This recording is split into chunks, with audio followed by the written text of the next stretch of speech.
गुरु नानक देव जी का भी पवित्र प्रकाश पर्व है। मैं विश्व भर में सभी लोगों को और सभी देशवासियों को इस पावन पर्व पर हार्दिक बधाई देता हूं। ये भी बहुत सुखद है कि 1.5 साल के अंतराल के बाद करतारपुर साहिब कॉरिडोर अब फिर से खुल गया है। साथियों, गुरु नानक जी ने कहा है, बीच दुनिया सेवी कमाइए त दरगिही बेसन पाइए। यानी संसार में सेवा का मार्ग अपनाने से ही जीवन सफल होता है। हमारी सरकार इसी सेवा भावना के साथ देशवासियों का जीवन आसान बनाने में जुटी है। न जाने कितनी पीढ़ियां जिन सपनों को सच होते देखना चाहती थी, भारत आज उन सपनों को पूरा करने का भरपूर प्रयास कर रहा है। साथियों, अपने 5 दशक के सार्वजनिक जीवन में मैंने किसानों की परेशानियों को, उनकी चुनौतियों को बहुत करीब से देखा है, महसूस किया है। इसलिए जब देश ने मुझे 2014 में प्रधानमंत्री के रूप में सेवा का अवसर दिया, तो हमने कृषि विकास, किसान कल्याण को सर्वोच्च प्राथमिकता दी। साथियों, इस सच्चाई से बहुत लोग अनजान है कि देश के 100 में से 80 किसान छोटे किसान हैं। उनके पास 2 हेक्टेयर से भी कम जमीन है। आप कल्पना कर सकते हैं, इन छोटे किसानों की संख्या 10 करोड़ से भी ज्यादा है। उनकी पूरी जिंदगी का आधार यही छोटी सी जमीन का टुकड़ा है। यही उनकी जिंदगी होती है। और इस छोटी सी जमीन के सहारे ही वो अपना और अपने परिवार का गुजारा करते हैं। पीढ़ी दर पीढ़ी परिवारों में होने वाला बंटवारा इस जमीन को और छोटा कर रहा है। इसलिए देश के छोटे किसानों की चुनौतियों को दूर करने के लिए हमने बीज, बीमा, बाजार और बचत, इन सभी पर चौतरफा काम किया। सरकार ने अच्छी क्वालिटी के बीज के साथ ही किसानों को नीम coated urea, soil health card, micro irrigation जैसी सुविधाओं से भी जोड़ा। हमने 22 करोड़ सॉइल हेल्थ कार्ड किसानों को दिए और इस वैज्ञानिक अभियान के कारण एग्रीकल्चर प्रोडक्शन भी बढ़ा। साथियों, हमने फसल बीमा योजना को अधिक प्रभावी बनाया। उसके दायरे में ज्यादा किसानों को लाए। आपदा के समय ज्यादा से ज्यादा किसानों को आसानी से मुआवजा मिल सके, इसके लिए भी पुराने नियम बदले। इस वजह से 4 साल में 1,00,000 करोड़ रुपए से अधिक का मुआवजा हमारे किसान भाई बहनों को मिला है। हम छोटे किसानों और खेत में काम करने वाले श्रमिकों तक बीमा और पेंशन की सुविधाओं को भी ले आए। छोटे किसानों की जरूरतों को पूरा करने के लिए सीधे उनके बैंक खातों में 1,62,000 करोड़ रुपए ट्रांसफर किए, सीधे उनके खाते में। साथियों, किसानों को उनकी मेहनत के बदले उपज की सही कीमत मिले, इसके लिए भी अनेक कदम उठाए गए। देश ने अपने रूरल मार्केट इंफ्रास्ट्रक्चर को मजबूत किया। हमने एमएसपी तो बढ़ाई है, साथ ही साथ रिकॉर्ड सरकारी खरीद केंद्र भी बनाए। हमारी सरकार द्वारा की गई उपज की खरीद ने पिछले कई दशकों के रिकॉर्ड तोड़ दिए हैं। देश की 1,000 से ज्यादा मंडियों को ई नाम योजना से जोड़कर हमने किसानों को कहीं पर भी अपनी उपज बेचने का एक प्लेटफॉर्म दिया और इसके साथ ही देश भर की कृषि मंडियों के आधुनिकीकरण पर भी हमने करोड़ों रुपए खर्च किए। साथियों, आज केंद्र सरकार का कृषि बजट पहले के मुकाबले 5 गुना बढ़ गया है। हर वर्ष 1,25,00,000 करोड़ रुपए से अधिक कृषि पर खर्च किए जा रहे हैं। 1,00,000 करोड़ रुपए के एग्रीकल्चर इंफ्रास्ट्रक्चर फंड के माध्यम से गांव और खेत के नजदीक भंडारण, इसकी व्यवस्था, कृषि उपकरण जैसी अनेक सुविधाओं का विस्तार, ये सारी बातें तेजी से हो रही है। छोटे किसानों की ताकत बढ़ाने के लिए 10,000 एफपीओ किसान उत्पादक संगठन बनाने का अभियान भी जारी है।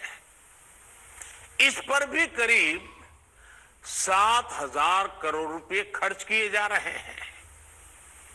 माइक्रो इरिगेशन फंड के आवंटन को भी 2 गुना करके 10,000 करोड़ रुपए कर दिया गया है। हमने क्रॉप लोन भी 2 गुना कर दिया, तो इस वर्ष 16 लाख करोड़ रुपए हो जाएगा। अब पशुपालकों को मछली पालन से जुड़े हमारे किसानों को भी किसान क्रेडिट कार्ड का लाभ मिलना शुरू हो गया है। यानी हमारी सरकार किसानों के हित में हर संभव कदम उठा रही है, लगातार एक के बाद एक नए कदम उठाती जा रही है। किसानों की आर्थिक स्थिति सुधरे, उनकी सामाजिक स्थिति मजबूत हो, इसके लिए पूरी ईमानदारी से काम कर रही है। साथियों, किसानों की स्थिति को सुधारने की इसी महाअभियान में देश में 3 कृषि कानून लाए गए थे। मकसद ये था कि देश के किसानों को, खासकर छोटे किसानों को और ताकत मिले, उन्हें अपनी उपज की सही कीमत और उपज बेचने के लिए ज्यादा से ज्यादा विकल्प मिले। बरसों से ये मांग देश के किसान, देश के कृषि विशेषज्ञ, देश के कृषि अर्थशास्त्री, देश के किसान संगठन लगातार कर रहे थे। पहले पहले भी कई सरकारों ने इस पर मंथन भी किया था। इस बार भी संसद में चर्चा हुई, मंथन हुआ और ये कानून लाए गए। देश के कोने कोने में कोटि कोटि किसानों ने, अनेक किसान संगठनों ने इसका स्वागत किया, समर्थन किया। मैं आज उन सभी का बहुत बहुत आभारी हूं, धन्यवाद करना चाहता हूं। साथियों, हमारी सरकार किसानों के कल्याण के लिए, खासकर छोटे किसानों के कल्याण के लिए, देश के कृषि जगत के हित में, देश के हित में, गांव गरीब के उज्जवल भविष्य के लिए पूरी सत्यनिष्ठा से, किसानों के प्रति पूर्ण समर्पण भाव से, नेक नियत से ये कानून लेकर आई थी।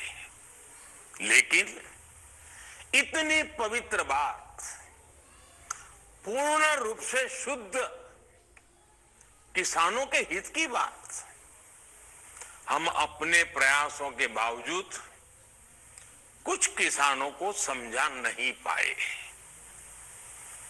भले ही किसानों का एक वर्ग ही विरोध कर रहा था, लेकिन फिर भी ये हमारे लिए महत्वपूर्ण था। कृषि अर्थशास्त्रियों ने, वैज्ञानिकों ने, प्रगतिशील किसानों ने भी उन्हें कृषि कानूनों के महत्व को समझाने का भरपूर प्रयास भी किया। हम पूरी विनम्रता से, खुले मन से उन्हें समझाते रहे।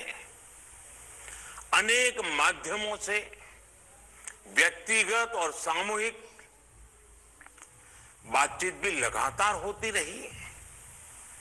हमने किसानों की बातों को, उनके तर्क को समझने में भी कोई कोर कसर बाकी नहीं छोड़ी। कानून के जिन प्रावधानों पर उन्हें ऐतराज था, सरकार उन्हें बदलने के लिए भी तैयार हो गई। 2 साल तक हमने इन कानूनों को सस्पेंड करने का भी प्रस्ताव दिया। इसी दौरान ये विषय माननीय सर्वोच्च न्यायालय के पास भी चला गया। ये सारी बातें देश के सामने है, इसलिए मैं इनके अधिक विस्तार में नहीं जाऊंगा। साथियों, मैं आज देशवासियों से क्षमा मांगते हुए सच्चे मन से और पवित्र हृदय से कहना चाहता हूं कि शायद हमारी तपस्या में ही कोई कमी रही होगी, जिसके कारण दिए के प्रकाश जैसा सत्य कुछ किसान भाइयों को हम समझा नहीं पाए। आज गुरु नानक देव जी का पवित्र प्रकाश पर्व है। ये समय किसी को भी दोष देने का नहीं है। आज मैं आपको, पूरे देश को ये बताने आया हूं कि हमने 3 कृषि कानूनों को वापस लेने का, रिपील करने का निर्णय लिया है। इस महीने के अंत में शुरू होने जा रहे संसद सत्र में, इसी महीने में, हम 3 कृषि कानूनों को रिपील करने की संवैधानिक प्रक्रिया को पूरा कर देंगे। साथियों, मैं आज अपने सभी आंदोलनरत किसान साथियों से आग्रह कर रहा हूं, आज गुरु पर्व का पवित्र दिन है। अब आप अपने अपने घर लौटे, अपने खेत में लौटे, अपने परिवार के बीच लौटे। आइए एक नई शुरुआत करते हैं, नए सिरे से आगे बढ़ते हैं। साथियों, आज ही सरकार ने कृषि क्षेत्र से जुड़ा एक और अहम फैसला लिया है। जीरो बजट खेती यानी प्राकृतिक खेती को बढ़ावा देने के लिए देश की बदलती आवश्यकताओं को ध्यान में रखकर क्रॉप पैटर्न को वैज्ञानिक तरीके से बदलने के लिए एमएसपी को और अधिक प्रभावी और पारदर्शी बनाने के लिए ऐसे सभी विषयों पर भविष्य को ध्यान में रखते हुए निर्णय लेने के लिए एक कमेटी का गठन किया जाएगा। इस कमेटी में केंद्र सरकार, राज्य सरकारों के प्रतिनिधि होंगे, किसान होंगे, कृषि वैज्ञानिक होंगे, कृषि अर्थशास्त्री होंगे। साथियों, हमारी सरकार